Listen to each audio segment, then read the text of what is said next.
ଏହି ଘଟଣା ପରେ ପୁଣି 8 ବର୍ଷ ବିତିଗଲା। କାମରପୁକୁରର ଏହି ଦରିଦ୍ର ସଂସାରର ଜୀବନ ପ୍ରବାହରେ ଇତିମଧ୍ୟରେ ଆଉ କିଛି ଉଲ୍ଲେଖଯୋଗ୍ୟ ଘଟଣା ଘଟିନାହିଁ। ଏହାରି ଭିତରେ ରାମକୁମାର ଶ୍ରୁତିଶାସ୍ତ୍ରର ବିଧାନ ଦେଇ ଏବଂ ଶାନ୍ତି ସ୍ୱାସ୍ଥ୍ୟନାଦି କର୍ମ କରି ବର୍ତ୍ତମାନ କିଛି ଉପାର୍ଜନ କଲେଣି। ସୁତରାଂ ବର୍ତ୍ତମାନ ସଂସାରରେ ଆ ପୂର୍ବ ଭଳି କିଛି କଷ୍ଟ ନାହିଁ। ଶୁଣାଯାଏ ଶାନ୍ତି ସ୍ୱାସ୍ଥ୍ୟନାଦି ବିଷୟରେ ରାମକୁମାର ଦୈବୀ ଶକ୍ତି ଲାଭ କରିଥିଲେ ଏବଂ ଭବିଷ୍ୟତ ବକ୍ତା ହିସାବରେ ମଧ୍ୟ ଏ ଅଞ୍ଚଳରେ ତାଙ୍କର କିଛି ଖ୍ୟାତି ହୋଇଥିଲା। 1835 ମସିହାରେ କ୍ଷୁଦିରାମଙ୍କ ଅନ୍ତରରେ ତୀର୍ଥ ଦର୍ଶନର ପ୍ରବଳ ଇଚ୍ଛା ପୁନଃ ଜାଗ୍ରତ ହେଲା। ତାଙ୍କୁ ସେତେବେଳେ 60 ବର୍ଷ ବୟସ। ତଥାପି ସେ ପଦବ୍ରଜରେ ଗୟାଧାମ ଯିବାକୁ ସଂକଳ୍ପ କଲେ। ସେହି ବର୍ଷର ପ୍ରଥମ ଭାଗରେ ତୀର୍ଥ ଦର୍ଶନରେ ବହିର୍ଗତ ହୋଇ ପ୍ରଥମେ ବାରାଣସୀ ଓ ତାପରେ ଗୟାଧାମ ଦର୍ଶନ କଲେ। କାଶୀଧାମରେ ବିଶ୍ୱନାଥଙ୍କୁ ଦର୍ଶନ କରିସାରି ଯେତେବେଳେ ସେ ଗୟାଧାମରେ ପହଞ୍ଚିଲେ, ସେତେବେଳେ ଚୈତ୍ର ମାସ। ପ୍ରାୟ ମାସେ କାଳ ସେଠାରେ ଅବସ୍ଥାନ କରି ସେ ଯଥାବିଧି କ୍ଷେତ୍ରକାର୍ଯ୍ୟରେ ସମସ୍ତ ଅନୁଷ୍ଠାନ କରିସାରି ପରିଶେଷରେ ଗଦାଧରଙ୍କ ଶ୍ରୀପାଦପଦ୍ମରେ ପିଣ୍ଡ ପ୍ରଦାନ କଲେ। ପିତୃଋଣ ଯଥାସାଧ୍ୟ ପରିଶୋଧ କରି ସେ ଆଜି ନିଶ୍ଚିନ୍ତ ହେଲେ। କ୍ରମେ ରାତି ହେଲା।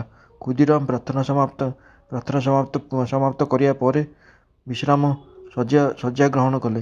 ପରେ ସ୍ୱପ୍ନ ଦେଖିଲେ ସତେକି ସେ ପୁନର୍ବାର ଶ୍ରୀମନ୍ଦିରରେ ଗଦାଧରଙ୍କ ପାଦପଦ୍ମ ସମ୍ମୁଖରେ ପିତୃପୁରୁଷମାନଙ୍କ ଉଦ୍ଦେଶ୍ୟରେ ପିଣ୍ଡ ପ୍ରଦାନ କରୁଛନ୍ତି ଏବଂ ପିତୃପୁରୁଷମାନେ ଜ୍ୟୋତିର୍ମୟ ଶରୀରରେ ସେହି ପିଣ୍ଡ ଆନନ୍ଦରେ ଗ୍ରହଣ କରି ତାଙ୍କୁ ଆଶୀର୍ବାଦ କରୁଛନ୍ତି। ବହୁ କାଳ ପରେ ସେମାନଙ୍କୁ ଦର୍ଶନ କରି ଭକ୍ତି ତଦ୍ଗତ ଚିତ୍ତରେ ରୋଦନ କରି ସେ ସେମାନଙ୍କର ପାଦ ସ୍ପର୍ଶ କରି ପ୍ରଣାମ କରିବାକୁ ଲାଗିଲେ। ଠିକ୍ ଏହି ସମୟରେ ସେ ପୁଣି ଦେଖିଲେ ଯେ ଅଦୃଷ୍ଟପୂର୍ବ ଦିବ୍ୟ ଜ୍ୟୋତିରେ ମନ୍ଦିର ପୂର୍ଣ୍ଣ ହୋଇଛି ଏବଂ ପିତୃପୁରୁଷଗଣ ଅତ୍ୟନ୍ତ ସମ୍ଭ୍ରମରେ ସଂଯତ ଭାବରେ ଦୁଇ ପାର୍ଶ୍ୱରେ କରଯୋଡ଼ି ଦଣ୍ଡାୟମାନ ହୋଇ ମନ୍ଦିର ମଧ୍ୟରେ ବିଚିତ୍ର ସିଂହାସନରେ ସୁଖାସୀନ ଏକ ଅଦ୍ଭୁତ ପୁରୁଷଙ୍କର ଉପାସନା କରୁଛନ୍ତି।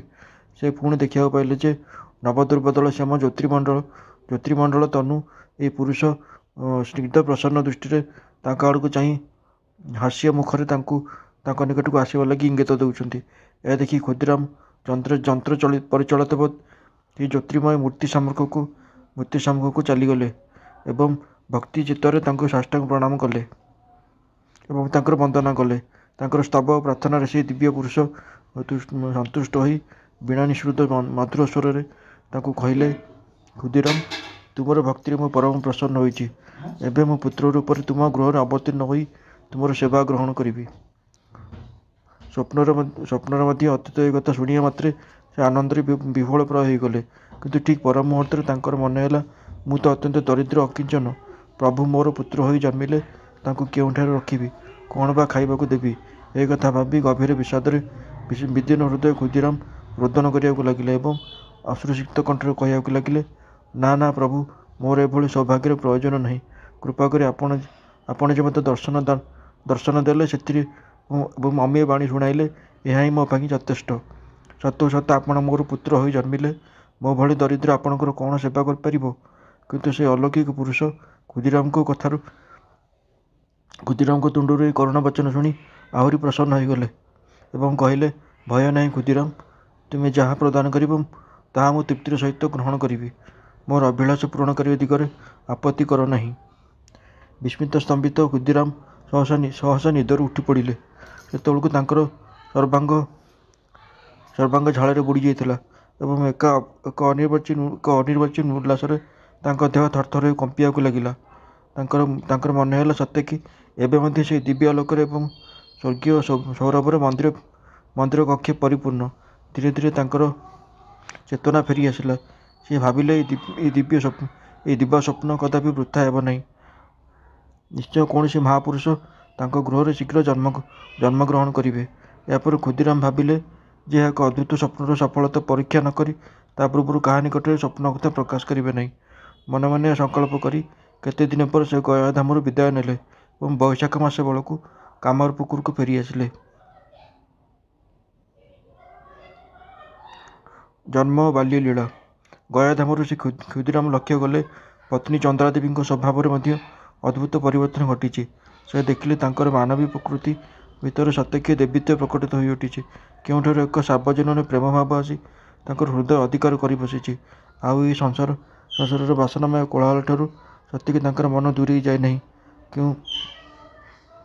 କେଉଁ ସୁଉଚ୍ଚ ଚେତନା ଭୂମିରେ ଆରୂଢ଼ ହୋଇଛି। ସରଳପ୍ରାଣ ଚନ୍ଦ୍ର ସ୍ୱାମୀଙ୍କ ନିକଟରେ କେଉଁ କଥା ଲୁଚି ରଖନ୍ତି ନାହିଁ, ଏପରିକି ନିଜ ଚିନ୍ତା ମଧ୍ୟ।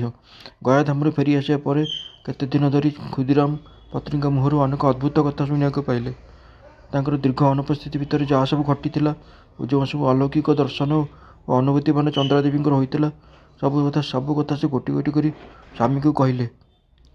ଦିନେ କଥା ପ୍ରସଙ୍ଗରେ କହିଲେ, ଦିନେ ଯୋଗୀମାନଙ୍କର ଶିବ ମନ୍ଦିର ସମ୍ମୁଖରେ ଠିଆ ହୋଇ ଧନୀ ସହିତ କଥାବାର୍ତ୍ତା କରୁଛି। ଏହି ସମୟରେ ଦେଖିଲି ମହାଦେବଙ୍କ ଅଙ୍ଗରୁ ଦିବ୍ୟ ଜ୍ୟୋତି ବାହାରି ମନ୍ଦିରଟି ଆଲୋକମୟ ହୋଇଗଲା।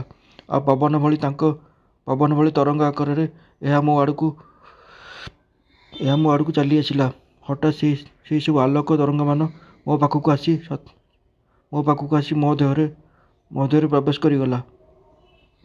ଆଉ ସେସବୁ ଜ୍ୟୋତି ମୋ ଦେହରେ ପ୍ରବେଶ କରୁ କରୁ ଭୟରେ ବିସ୍ମୟରେ ଆବିର୍ଭୂତ ହୋଇ ମୁଁ ସେଠାରେ ମୂର୍ଚ୍ଛା ହୋଇ ପଡ଼ିଗଲି। ଧନୀ ମୋତେ ସେବା ଶୁଶ୍ରୂଷା କରି ଚେତା କରାଇଲା। ମୁଁ ତାକୁ ସବୁ କଥା ଖୋଲିକରି କହିଲି। ମୋର କିନ୍ତୁ ସେହିଦିନ ଧାରଣା ହେଉଛି ଯେ ସେଇ ଜ୍ୟୋତି ସତେକି ମୋ ଉଦର ଭିତରେ ରହିଯାଇଛି ଆଉ ମୋର ଗର୍ଭ ସଞ୍ଚାର ହୋଇଛି। କ୍ଷୁଦିରାମ ଗୟାଧାମରେ ନିଜର ସ୍ୱପ୍ନ କଥା ସ୍ମରଣ କରି ଏହା ରୋଗଜନିତ ନୁହେଁ ବୋଲି ପତ୍ନୀଙ୍କୁ ବୁଝାଇଲେ ଏବଂ କହିଲେ, ଦେଖ, ଆଜିଠାରୁ ଏଭଳି ଦର୍ଶନ ଓ ଅନୁଭବ କଥା ମୋ ଛଡ଼ା ଆଉ କାହାକୁ କହିବ ନାହିଁ।